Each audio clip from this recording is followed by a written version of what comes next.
teman-teman sekalian, kita bertemu dalam perkuliahan pemrograman berorientasi objek.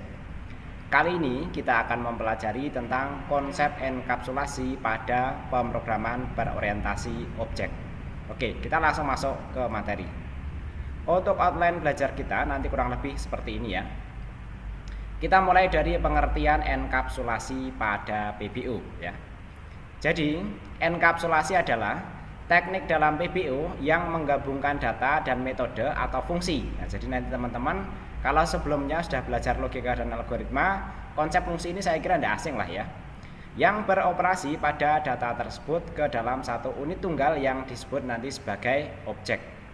Prinsip enkapsulasi memungkinkan data di dalam objek diakses dan dimanipulasi hanya melalui antarmuka publik yang telah ditentukan. Sementara detail internal dari objek tetap tersembunyi dari pengguna luar.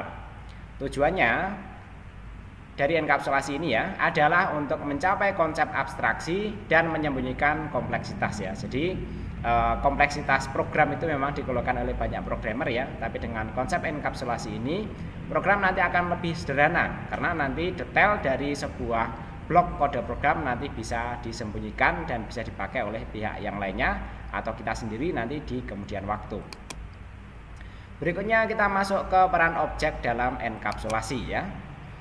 Dalam konsep enkapsulasi, objek bertindak sebagai kapsul yang melindungi data dari akses langsung oleh kode lain di luar objek tersebut. Data dalam objek biasanya diakses melalui metode-metode publik yang disediakan oleh objek tersebut. Oleh karena itu, enkapsulasi membantu menjaga data tetap aman dan mencegah akses tidak sah atau modifikasi yang tidak diinginkan. Jadi selain menyembunyikan kerumitan dari kode program, enkapsulasi ini nanti juga menambahkan keamanan dari program yang kita buat menggunakan konsep dari PBO. Oke, selanjutnya kita masuk ke prinsip-prinsip enkapsulasi data. Nah, prinsip-prinsip enkapsulasi data yang pertama adalah penggunaan atribut private. Atribut atau nanti bisa kita sebut sebagai variabel ya. Dalam suatu objek didefinisikan sebagai private, artinya hanya dapat diakses oleh metode-metode dalam kelas tersebut. Ini nanti akan mencegah akses langsung ke data dari luar kelas. Dengan begitu lebih aman ya. Kemudian setter dan getter. Metode-metode yaitu setter dan getter digunakan untuk mengatur dan mengambil nilai dari atribut private ya. Jadi walaupun private nanti mungkin bisa diambil tapi dengan aturan-aturan yang kita atur dengan setter dan getter. Setter memungkinkan programmer untuk mengatur nilai atribut dengan validasi dan pengolahan data. Sedangkan getter memungkinkan programmer mengambil nilai dari atribut itu ya. Jadi tetap bisa diambil ya, tapi dengan aturan-aturan yang nanti kita tentukan menggunakan setter dan getter ya. Selanjutnya validasi data. Dalam metode setter, programmer dapat melakukan validasi terhadap data sebelum menyimpannya ke dalam atribut. Nah, ini nanti membantu memastikan bahwa data yang disimpan dalam objek adalah data yang valid dan sesuai. Dengan seperti itu, program akan bisa bekerja dengan lebih konsisten dan lebih minim adanya error. Kemudian berikutnya, pengaturan batasan akses. Dengan menggunakan enkapsulasi, programmer dapat memilih bagian dari atribut yang hanya dapat diakses dengan menggunakan getter dan dimodifikasi menggunakan setter oleh objek lainnya. Jadi program benar-benar bisa kita tentukan ya, resiko-resiko nanti mungkin dihack programnya atau diinfiltrasi oleh virus menjadi lebih rendah karena nanti kita bisa menetapkan aturan-aturan modifikasi atau aturan-aturan dalam akses data ke dalam objek tersebut. Lanjut kita masuk ke kontrol akses dalam enkapsulasi. Nah, kontrol akses dalam enkapsulasi ini dalam pemrograman PBO adalah cara di mana programmer mengatur aksesibilitas atribut atau variabel dan metode atau fungsi dalam suatu kelas ya. Sebagai informasi saja, nanti istilah variabel dan fungsi ini dalam PBO akan disebut sebagai atribut atau properti, kemudian sebagai metode ya. Kalau ini penggantinya fungsi kalau metode ya. Tujuan dari kontrol akses adalah untuk membatasi bagaimana data dan fungsi dalam kelas dapat diakses dan dimanipulasi oleh kelas lain atau bagian lain dalam program ya. Tujuannya nanti seperti itu. Oke, kita kembali ke outline ya. Nah, ini kita masuk ke tingkat kontrol akses enkapsulasi pada PBU ya. Jadi tadi kita sudah berbicara publik ya, bahwa atribut bisa diakses melalui melalui objek ya yang diset secara publik ya. Kemudian nanti tadi penjelasannya juga tidak bisa diakses kalau itu diset menjadi private. Jadi kontrol akses ini nanti yang akan mengatur hak akses dari atribut maupun metode dalam sebuah objek ya, melalui pengaturan enkapsulasi ini. Jadi sebenarnya inti dari enkapsulasi adalah apa yang kita pelajari kali ini. Yang pertama, akses private ya. Atribut atau metode yang dideklarasikan sebagai private hanya dapat diakses oleh anggota kelas itu sendiri ya. Inilah yang tadi sudah kita bahas. Data private tidak dapat diakses atau dimanipulasi dari luar kelas. Kemudian berikutnya adalah protected ya.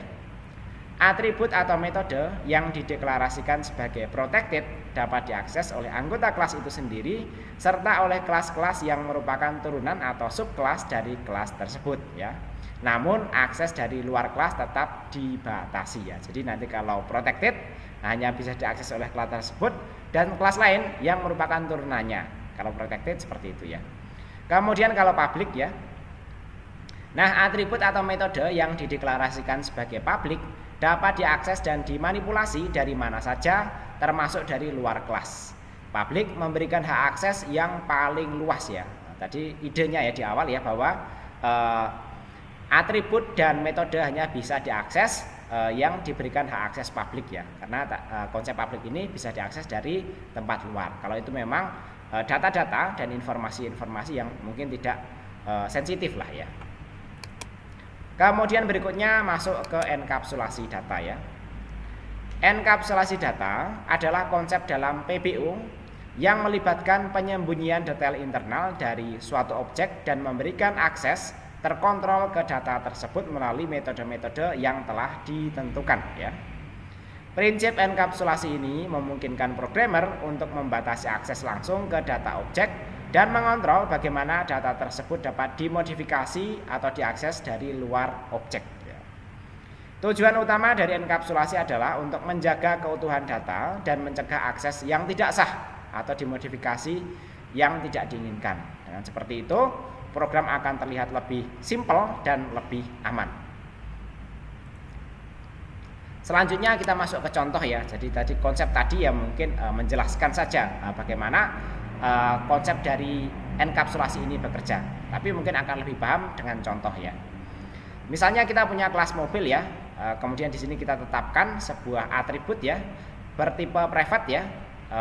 Bertipe string ya. Dan aksesnya adalah private ya. Nah, ini kita buat atribut merek ya. Kemudian berikutnya protected ya, bertipe INT, bernama tahun produksi ya, dan hak aksesnya protected. Kemudian berikutnya adalah hak akses public ya, untuk sebuah metode start engine ya. Kemudian di sini nanti ada blok kode. Kemudian berikutnya ada sebuah metode bertipe private ya, dengan nama stop engine ya. Kemudian nanti di sini ada blok kode untuk mematikan mesin ya. Kalau tadi menyalakan mesin ya. Nah, untuk kode private ini ya nanti hanya bisa dipakai oleh kode program yang ada di dalam kelas ini sendiri ya. Artinya nanti kalau dipakai di sini boleh lah ya. Dipakai di sini boleh. Tapi nanti di dalam objeknya tidak boleh. Tapi kalau protected, nah nanti di sini boleh, nanti di kelas turunannya juga boleh. Kemudian kalau public ya, nah ini metode public ini nanti bisa diakses melalui objek yang menginstansiasi kelas ini ya. Kurang lebih nanti seperti itu ya. Kemudian di sini untuk demonstrasinya mungkin bisa kita skip ya, nanti kita sampaikan dalam video yang lainnya ya. Berikutnya kita masuk ke enkapsulasi metode ya. Jadi walaupun sudah dicontohkan ya, kita bahas lebih detail. Enkapsulasi metode adalah praktik dalam pemrograman berorientasi objek, di mana programmer mengontrol aksesibilitas dari metode atau fungsi dalam suatu kelas dengan mengatur tingkat aksesnya, yaitu private, protected, dan public yang sudah kita bahas tadi. Hal ini memungkinkan programmer untuk membatasi cara metode tersebut dapat diakses dan dipanggil dari luar kelas. Ya.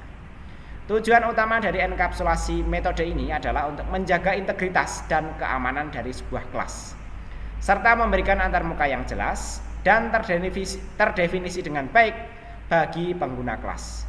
Dengan enkapsulasi metode, programmer dapat menghindari pemanggilan atau manipulasi yang tidak sah, serta mempermudah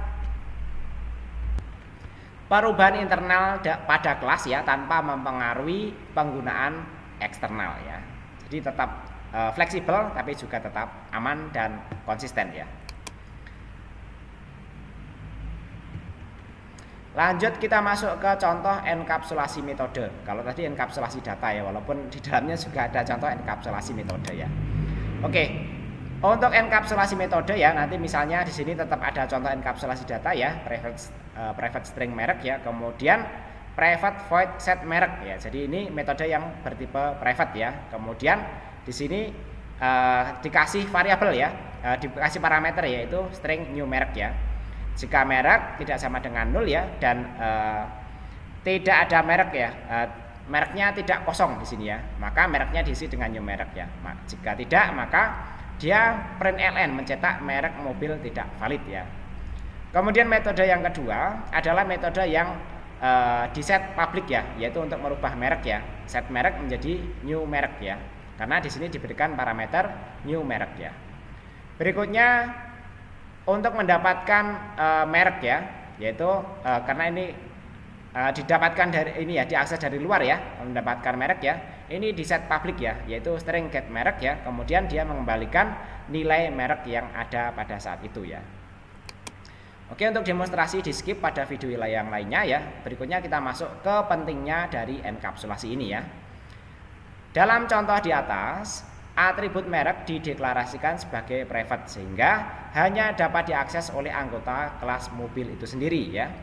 Atribut tahun produksi dideklarasikan sebagai protected, jadi kelas turunan dari mobil juga dapat mengaksesnya selain dari kelas itu sendiri juga ya. Sedangkan start engine ya dideklarasikan sebagai publik sehingga dapat dipanggil dari luar kelas ya. Oke, saya kira demikian ya pembelajaran kita kali ini atau video pembelajaran kali ini. Mudah-mudahan dipahami dan bermanfaat. Demikian, terima kasih.